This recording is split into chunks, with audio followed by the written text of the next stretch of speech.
Hi, I'm Life of Jess Cat, and this is a Scrutiny of Sordid Stories. I have tea. The tea needs to cool down. Okay, so the first story that I'm reading from this Monster Erotica Unlimited collection by Sable Collins is called Beast Me, the Jersey Devil.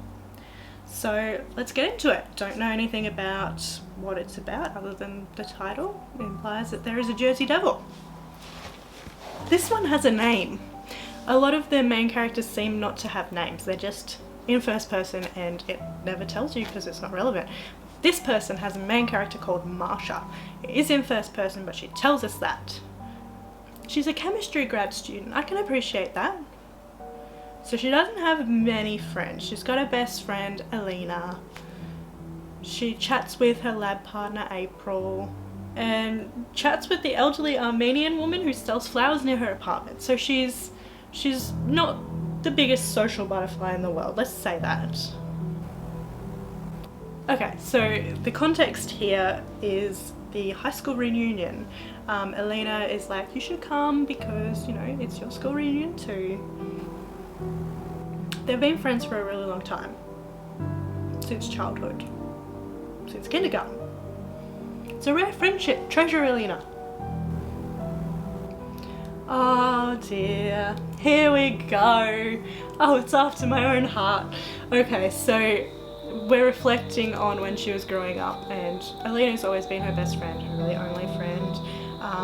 Alina's friends, you know, her other friends, were always sort of, you know, not quite the people she would hang out with, because Marsha had nose piercings and black hair dye, and, you know, they don't like that. School sucked. She wasn't one of the cool kids. I make fun, but this is me at 13, so I can't talk too harshly about it. Oh, so her and her best friend Alina, they don't have anything in common. We don't even look as though we're from the same species. Does she have arms? Does she have legs? Does she have a head? I mean, I guess, to be fair, lots of things have those features, but I'm pretty sure you have enough features in common that you look like that you're from the same species. Okay, so let's hear about Alina.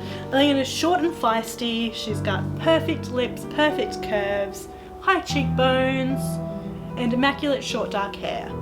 Whereas Marsha is tall and gangly with wiry, wavy auburn mop, and she doesn't have any chest features. Oh, and they're best friends, but they irritate each other. So Alina hates that Marsha hates that Alina is impetuous, lazy, unreliable, and laughed at stupid things. Whereas Alina hates that Marsha's uptight and neurotic and just needs a good... Oh, okay. These sound like great friends. So her best friend Alina says about Marsha, she needs a good rogering and a good dose of antidepressants. So why do they still hang out? Good question. I have the same question. Okay, so they still hang out because Alina calls her every day. She listens. She stuck up for her in school, but still stayed friends with everyone who was tormenting her. Still, this doesn't sound like a healthy, normal friendship. Maybe don't treasure Alina.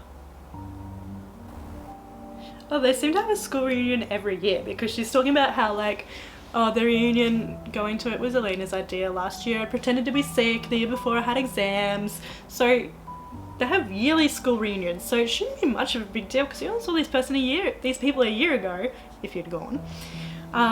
So it's not like the big anxiety-inducing thing that a lot of people think when it's been 10 years or 20 years, you know, you haven't seen those people. It's like, oh, are they more successful than me? Are they better looking than me? It's been a year since the last reunion, so it's just like hanging out.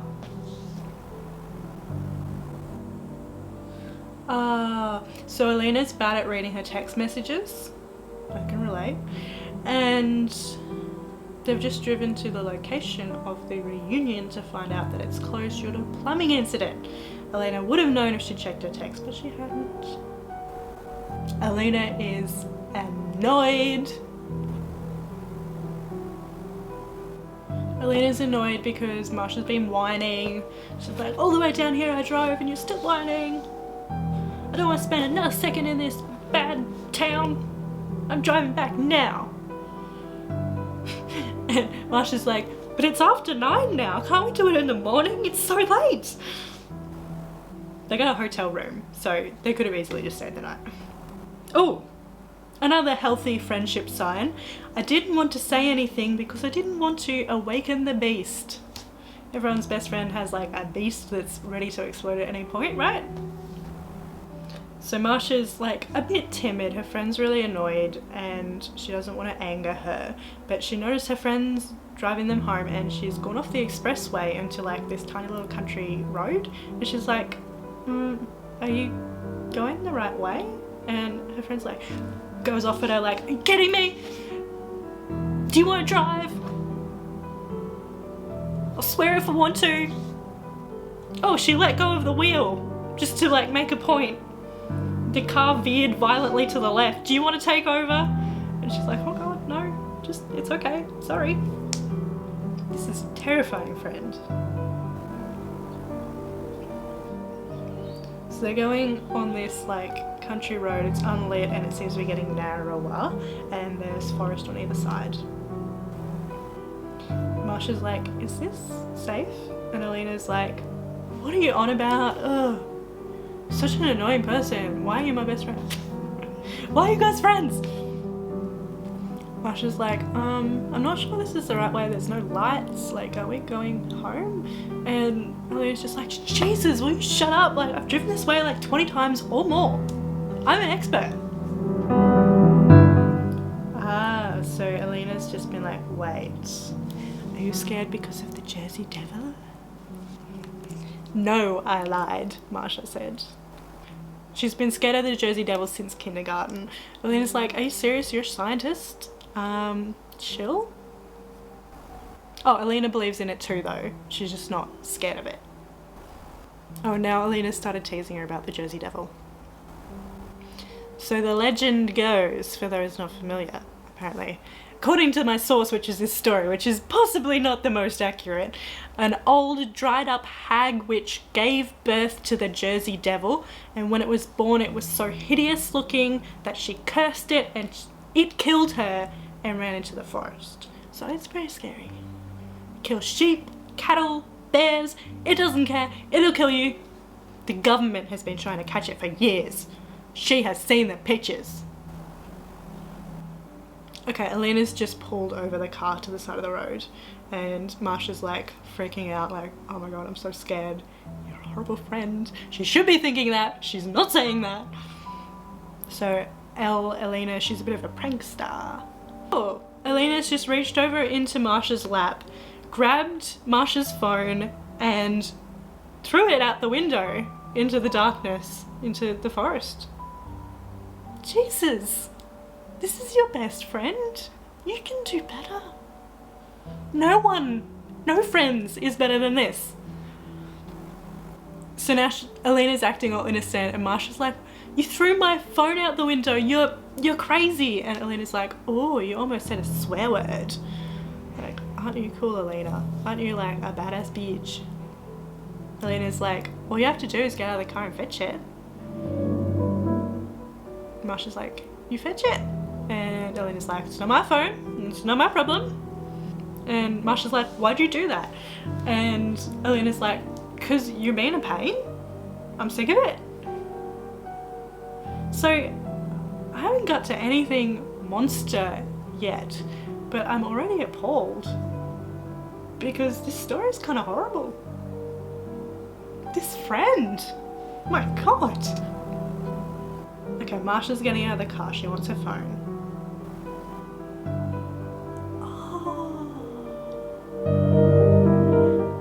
So Elena's just driven off.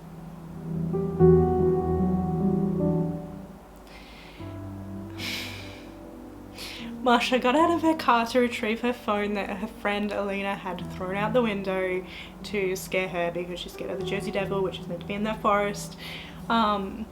She's gotten out of the car to get it and she just sped off. She's gone. She can't see the tail lights of the car or anything. Like, she is alone. There's no street lights. It's this narrow country road. She doesn't know where she is. She was like, I'm sure she'll come back. I'm not sure she'll come back. You're on your own. So she's like really scared of the Jersey Devil. She's calling Alina. She's not answered. She's like, she'll call back. I don't think she's gonna call back. She feels like she's being watched. She's tried calling Alina again. Nothing. She heard a scream. An inhuman scream. Scream, even. She's really scared. She saw some movement in the woods. More screams. She started running. But instead of running on the road, she's run into the forest. Because the scream she heard was from the other side of the road in that forest. So she's like, well, I gotta get away. Let's go into the dark forest where I don't know where I am instead of just following the road. Because that's logical. It's like the school of, oh, a car is chasing me. Let's just walk straight. Something is coming behind me. Let's not veer. Okay, so she's in the darkness of the forest. She's crouching there, keeping an eye out on the road. She doesn't want to be seen by whatever this is. Okay, she's running off. My heels were flatter than Alina's. It's an odd thing to notice about a friend. I mean, Alina's not there, so she's just recalling this as she's scared, thinking about her friend's heel shape compared to hers. Okay, so she's just had a run away from the road. She's trying to think. She's thinking, I think I know where the road is. I think I know how to circle back and go up to the road that we were driving along before. But her mental map is inaccurate and she's just getting further and further lost in this darkness. In the dark forest. She's crying, she's really lost and she's scared. She's trying to do breathing techniques. It's not working. She's hearing creepy forest sounds. I mean, a lot of it is probably just normal forest sounds, but I guess if you're panicked, it doesn't need to be a Jersey Devil to be scary. She would have given anything to see Alina again. Man, fuck Alina. Oh, so she's made her way to the edge of a clearing. So she's still in the forest, but a bit of a clearing in the forest. It's bathed in moonlight, so it's quite lit up compared to where she has been. She's gone out into there. Ooh, but she's seen a movement in the trees. In the trees opposite her, she's seen movement. So she's like, I know I should run, but I don't want to leave the clearing because it's really spooky and dark in the forest. So choose your fear, I guess. She's chosen dark forest over mysterious thing. Whatever, okay. She's really sore, she's really exhausted. The dark mass emerged from the trees, and as its shape entered the clearing, I felt my skin prickle with horror. It had 4 legs, but there was something strange about its front legs, and as it moved into the light, I realized with horror that the legs were scaly. It was the new Jersey Devil. It was real, and it was looking right at me. She's motionless with terror. It has wings. I don't know about the Jersey Devil. Oh, so its front legs don't have hooves, it has claws. She's like, ew, claws. She's too scared to turn her back on it, but it is coming out into the clearing towards her. Oh, it has a human on its back. Oh, okay, so the human on the back has just dropped off the Jersey Devil. Short with wide hips, naked, her full breasts gleaming as she strolled through the moonlit clearing. It was Alina. Well, there you go, you are seeing Alina. Alina's just smiling. Marsha's like, run, Alina! She's like, why would I run? Oh. Okay, she's just kissed it. Alina, that is. Alina has kissed the New Jersey Devil. She's like, there's no need to be afraid, Marsha. Marsha's totally freaked out and has tried to run away. But she's just been crushed by an overwhelming weight. creature has grabbed her. And Alina's just come up and grabbed her wrists as well. So she's like double gripped. She's not getting out of there. And Alina just keeps being creepy, like, just relax. There's no need to be scared. Ooh. The creature has just clawed her dress open. Alina's holding it down like, shit will be wonderful. Okay, so like, clearly I wasn't a fan of this friend Alina. This is just getting worse and worse. Ew. The creature's drooling on her? Ooh, it has cracked, broken teeth. I really don't know about the Jersey Devil. As I said, I'm not familiar with that particular beastie. But cracked, broken teeth, you know, it's not sounding like a good-looking creature. As much as any creature like this could be good-looking. But these books tend to sort of try and describe them as, oh, he was so handsome and he was so muscular, but like cracked, broken teeth. Okay, so the creature's like drool is some sort of mystical property to it, where it's like making her feel numb and relaxed and drunk. And so she's feeling into it now. So friend Alina's not holding Marcia down anymore, but she doesn't want to run now because she's been affected by the weird creature drool.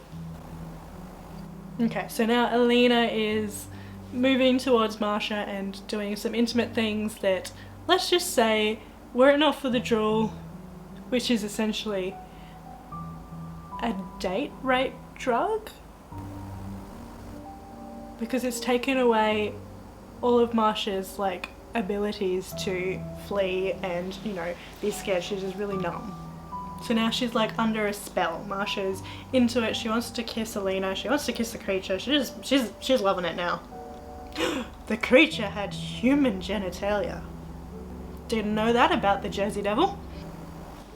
So Alina's like going towards the beastie, but Marcia doesn't want to be left out. She's said that the creature has a disgusting taste. It's described as foul. Once again, not super sexy, but okay. Okay. None of this is. They're like fighting for turns. Now she's kissing Alina again. Oh, and now they're like working together for the creature. Alina's told Marcia to lay down on the ground. So it's like the story couldn't decide exactly what it wanted to be. It's like, does it want to be a monster erotica or does it want it to be a lesbian fiction? And it's kind of gone with both. Which, okay, I mean, I guess we're talking about a world where the Jersey Devil exists and is seducing women, so let's go a little crazy.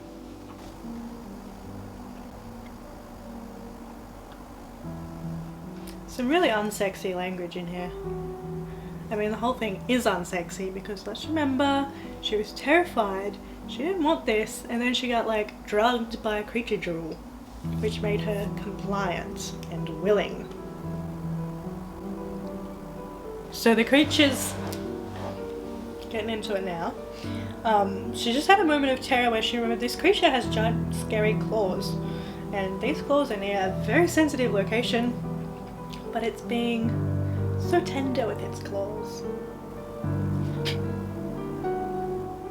This isn't a particularly humanoid creature. All descriptions is sort of like 4 legs, claws, hairy, antlers, sort of minotaur reminiscent. But just the human genitalia. He doesn't talk. I began to scream with pleasure, shouting obscene fuck words into the night. Impaling. Ooh, until seconds passed into hours. She's passed out. Okay, she's just coming to the sunlight, so it's obviously morning. she's feeling kind of like drowsy, like where am I? What am I doing here? Elena is asleep next to her. Oh, okay, so Elena's just stirred and woken up and she said, hey, and then like leant over and kissed Marsha. The creature's not there. Marsha's like, what happened? What happened? And Elena's like, I don't know, but I liked it. Oh, and Marsha's like, so did I. Now she's like checking out her friend, like, oh yeah, nice body. I mean, yeah, her friend does have a nice body. It's human. Well, their clothes are fixed. So she's calling her best friend her darling Elena in her monologue, in her head. They've laid there in the sun in that clearing for hours, just sort of talking about nothing in particular, kissing, you know, hanging out, not caring about the world or about being naked, just chilling. I mean, I can respect, you know, not to make a big deal out of being naked, you know, it's just a body. But in this context, okay, it's just getting towards nighttime again, so they've dressed and walked hand in hand back to the road, to the car. So now she's like soups into Elena, like I guess not necessarily in a romantic way, but also that, but also forgetting all the horrible things that Elena did before she was under this spell, and feeling that Elena is a horrible person. Elena drove her home. That's the end. So honestly, the beast encounter was sort of underwhelming and less horrifying than how horribly this person's best friend treated her. Look, Marsha, I don't have a heap of friends either, but you're better than that. You don't need a friend that torments you and makes fun of you and is just all around horrible to you and leaves you in a dark forest in the middle of the night in the middle of nowhere. You don't need that. And don't let this beast and his beast drool drug make you think otherwise. Because like the way it sort of ended was sort of like implying, oh, you know, they're happy and they're sort of like kissing and, you know, it's romantic, they're holding hands, putting heads on shoulders. Like, you should not get together. You should not get together. That is not a good partner for you. And yeah, the beast is horrible. Yeah. I mean, that's obvious. It's a New Jersey devil. It's in the forest, it's taking women. Most likely against their will. I don't know about Elena, but definitely against Marsha's. And, I mean, it was against Marsha's will until she got drugged and decided she liked it. Which is not consensual. It's very problematic. But so is this friendship. And I don't want that to be hidden under the monstrosity of the beast. We gotta look at the bottom line here. None of this is okay. None of this. Thank you for watching.